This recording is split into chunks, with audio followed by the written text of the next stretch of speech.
अक्सर लोगों को लगता है कि फाइनेंशियल मार्केट्स में सक्सेस का मतलब बस एक सीक्रेट स्ट्रैटेजी मिल जाना या कोई मैजिकल इंडिकेटर ढूंढ लेना है। लोग अपना कितना वक्त और एनर्जी इन्हीं होली ग्रेल्स के पीछे भागने में वेस्ट कर देते हैं। लेकिन आज के इस एक्सप्लेनर में हम एक ऐसी जबरदस्त रिपोर्ट और कॉन्सेप्ट ब्रेक डाउन करेंगे जो इस पूरे मिथ को हमेशा के लिए खत्म कर देगा। सच तो ये है कि असली एज किसी चार्ट पैटर्न में नहीं बल्कि डायरेक्टली एक माइंडसेट में छुपा है।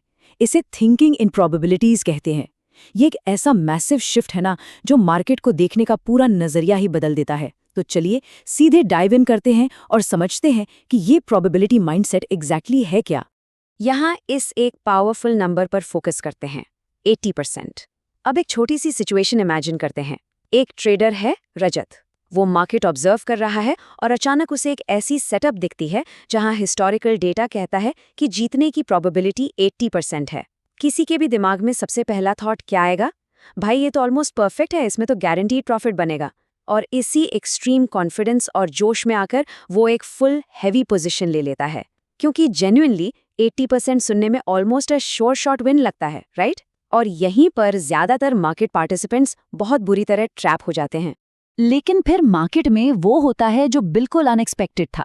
ट्रेड स्टार्ट होते ही प्राइस पहले थोड़ा सा फेवर में जाता है और फिर बूम, एक अचानक शार्प रिवर्सल आता है। कुछ ही सेकंड्स में स्टॉप लॉस हिट। अब रजत का रिएक्शन सोचिए, इम्पॉसिबल, ये तो 80% प्रोबेबिलिटी वाला ट्रेड था, ऐसे कैसे हो गया? वो लिटरली शॉक में है, सुपर फ्रस्ट्रेटेड है। क्यों? क्योंकि उसने उस हाई प्रोबेबिलिटी सेटअप को एक गारंटीड विन मान लिया था। जब मार्केट रियलिटी उसकी एक्सपेक्टेशन से टकराती है तो एक पूरा इमोशनल क्रैश होता है। और पता है, यहीं से सबसे बड़ी साइकोलॉजिकल मिस्टेक शुरू होती है। ये पर्टिकुलर कॉन्सेप्ट उस फ्लॉलेस लगने वाली थिंकिंग को टोटली बस्ट कर देता है। ध्यान दीजिए, जो 80% एक्सपेक्टेड विन वाला पोर्शन है वो डेफिनेटली बहुत बड़ा है, बट प्रॉब्लम यह है कि लोग उस छोटे से 20% वाले हिस्से को प्रैक्टिकली इग्नोर कर देते हैं। ये 20% अनअवॉइडेबल रिस्क यानी फेलियर को दर्शाता है। और सबसे क्रूशल पॉइंट जो हमें हमेशा याद रखना है, ये 20% प्रोबेबिलिटी गेम में हमेशा मौजूद रहती है, चाहे सेटअप कितना भी परफेक्ट क्यों ना लगे। हाई प्रोबेबिलिटी का मतलब एब्सोल्यूट सर्टेनिटी या 100% गारंटी बिल्कुल नहीं होता। तो एक ब्रिलियंट सेटअप होने के बावजूद वो 20% फेलियर का चांस किसी भी वक्त हिट हो सकता है। सो अगर मार्केट में सच में कोई गारंटी नहीं है तो फिर एक एज होने का मतलब ही क्या हुआ? ट्रेडिंग साइकोलॉजी के लेजेंड मार्क डगलस ने इस कॉन्सेप्ट को बहुत ब्रिलियंटली डिफाइन किया है। उनके हिसाब से ट्रेडिंग एज का मतलब कभी भी सर्टेनिटी नहीं होता, ये सिर्फ एक स्लाइट प्रोबेबिलिटी एडवांटेज है। इसको एक कसिनो की तरह सोचिए। कसिनो ओनर्स को बिल्कुल आइडिया नहीं होता कि रूलेट के अगले स्पिन में या अगले ब्लैक चेक हैंड में एग्जैक्टली कौन जीतने वाला है। कोई सिंगल आउटकम गारंटीड नहीं है, लेकिन उन्हें ये जरूर पता है कि मैथमेटिकल प्रोबेबिलिटी उनके ही फेवर में है। अगर गेम लंबा चलेगा तो एंड में कसिनो ही प्रॉफिट बनाएगा। एंड ऑनेस्टली यही एक ट्रू ट्रेडिंग एज का एब्सोल्यूट एसेंस है। रजत के मेंटर ने इस एग्जैक्ट पॉइंट को कितने खूबसूरत तरीके से समझाया है। आइए इस कॉइन टॉस की एनालॉजी से ब्रेक डाउन करते हैं। एक नॉर्मल कॉइन टॉस में हेड्स आने की प्रोबेबिलिटी एग्जैक्टली 50% होती है, राइट? पर अगर हम उस कॉइन को सिर्फ 10 बार टॉस करें तो रिजल्ट सुपर अनप्रेडिक्टेबल हो सकते हैं। हो सकता है 7 या 8 बार हेड्स आ जाएं या फिर सिर्फ 3-4 बार। इसे हम शॉर्ट टर्म वेरिएंस कहते हैं। अगर कोई सिर्फ इन 10 टॉसेस पर फोकस करेगा तो पक्का फ्रस्ट्रेट हो जाएगा। पर दूसरी तरफ अगर उसी कॉइन को 1000 बार टॉस किया जाए तो वो सारा क्योटिक वेरिएंस सेटल होकर सीधा अपने लॉन्ग टर्म एवरेज यानी 50% पर आ जाएगा। और मार्केट भी बिल्कुल इसी शॉर्ट टर्म कियोस और लॉन्ग टर्म स्टेबिलिटी के मैथमेटिक्स पर काम करता है। इस पूरे डिस्कशन से जो सबसे मैसिव टेकअवे निकलता है वो ये है, every trade is an independent event. Her single trade एक पूरी तरह अलग इवेंट है। ये सुनने में शायद बहुत बेसिक लगे, पर इसका psychological impact literally mind blowing है।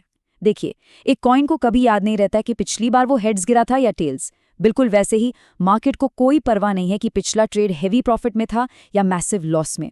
पिछले लॉस का आने वाले नेक्स्ट ट्रेड की मैथ्स पर एब्सोल्युटली जीरो इम्पैक्ट होता है। चाहे पिछले 5 ट्रेड्स लगातार रेड में क्यों ना गए हों, नेक्स्ट ट्रेड सिर्फ और सिर्फ अपने प्रेजेंट वेरिएबल्स पर डिपेंड करेगा। इस फंडामेंटल रियलिटी को डीपली एक्सेप्ट करना सच में एक गेम चेंजर है। जब ये कॉन्सेप्ट समझ में आ जाता है तो एक कंप्लीटली नया माइंडसेट शिफ्ट होता है। इस ट्रांसफॉर्मेशन के 4 सिंपल येट पावरफुल स्टेप्स हैं। फर्स्ट, जैसा हमने अभी डिस्कस किया, हर ट्रेड को एक इंडिपेंडेंट इवेंट मानना। सेकेंड, लॉसेस को एक्सपेक्ट करना, वो भी बिना किसी इमोशनल ब्रेकडाउन के। अगर 20% फेलियर का चांस है तो लॉस होना एक नेचुरल मैथमेटिकल आउटकम है, कोई पर्सनल फेलियर थोड़ी है। थर्ड, जो कि सुपर इंपॉर्टेंट है, अपना पूरा ध्यान रिजल्ट से हटाकर सिर्फ प्रोसेस पर लगा देना। और फोर्थ, अपने लॉन्ग टर्म एज पर कंप्लीटली ट्रस्ट करना, एग्जैक्टली एक कैसीनो ओनर की तरह।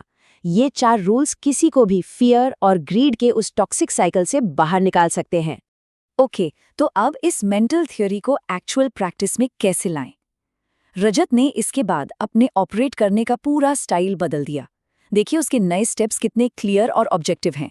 स्टेप 1, ट्रेड लेने से पहले ऑब्जेक्टिवली असेस करना कि उस स्पेसिफिक सेटअप की विन प्रोबेबिलिटी एग्जैक्टली क्या है।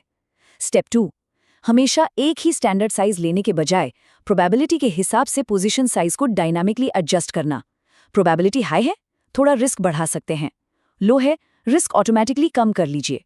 और स्टेप 3, एग्जीक्यूट कामली, बिना किसी रश, बिना ओवर एक्साइटमेंट या डर के, बस एक सिंपल बिजनेस ट्रांजैक्शन की तरह ट्रेड में प्रॉपर्ली एंटर करना। और अब यहाँ रजत के एटीट्यूड में एक अनबिलीवेबल शिफ्ट दिखता है। मेंटर से ये सब समझने के अगले ही दिन वो वापस ट्रेड करता है। सेटअप बहुत बढ़िया था, पर एग्जैक्टली पिछली बार की तरह ट्रेड रिवर्स होता है और स्टॉप लॉस फिर से हिट कर देता है। लेकिन इस बार रिएक्शन कंप्लीटली डिफरेंट था। रजत नेचुरली मुस्कुराता है और कहता है, नो प्रॉब्लम, ये सिर्फ एक ट्रेड था, मेरे पास ऐसी 100 और अपॉर्चुनिटीज आएंगी। लॉन्ग टर्म में प्रोबेबिलिटी मेरे ही फेवर में है। उसका मूड एकदम स्टेडी था, न जीतने पर ओवर एक्साइटमेंट, न हारने पर डिप्रेशन।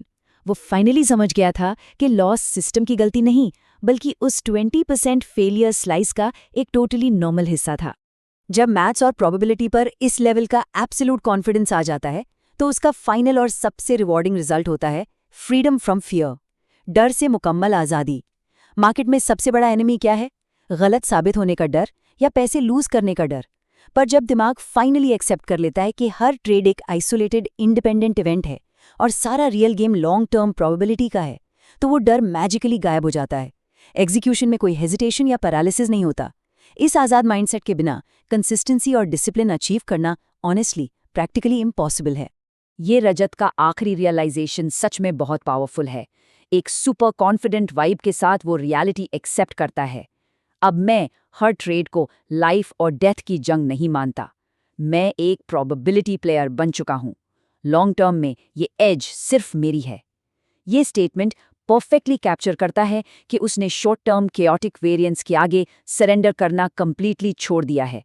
वो अब मैथमेटिकली जानता है कि रियल सक्सेस किसी एक आइसोलेटेड दिन के रिजल्ट से नहीं आती, बल्कि कंसिस्टेंट, डिसिप्लिन और टाइम के कॉम्बिनेशन से बनती है। और यही एक्चुअली में सच्चा ट्रेडर्स एज है। तो इस एक्सप्लेनर को रैप अप करते हुए हमें इस एक थॉट प्रोवोकिंग सवाल पर डेफिनेटली कंसिडर करना चाहिए। आगे जब भी कोई परफेक्ट सेटअप दिखेगा और एग्जीक्यूशन का वक्त आएगा, तो वो मोमेंट कैसा फील होगा? क्या वो अगला सिंगल ट्रेड किसी ज़रूरी लाइफ और डेथ बैटल जैसा स्ट्रेसफुल और इमोशनल होने वाला है, या फिर रूल्स और मैथ्स पर पूरा भरोसा करके प्रोबेबिलिटी के कॉइन का एक सिंपल सा फ्लिप होगा? क्योंकि एग्जैक्टली जिस वक्त ये फंडामेंटल परसेप्शन बदलता है ना, उस एक मोमेंट से फाइनेंशियल मार्केट्स के रिजल्ट्स और दिमाग का पीस दोनों हमेशा के लिए ट्रांसफॉर्म हो जाते हैं।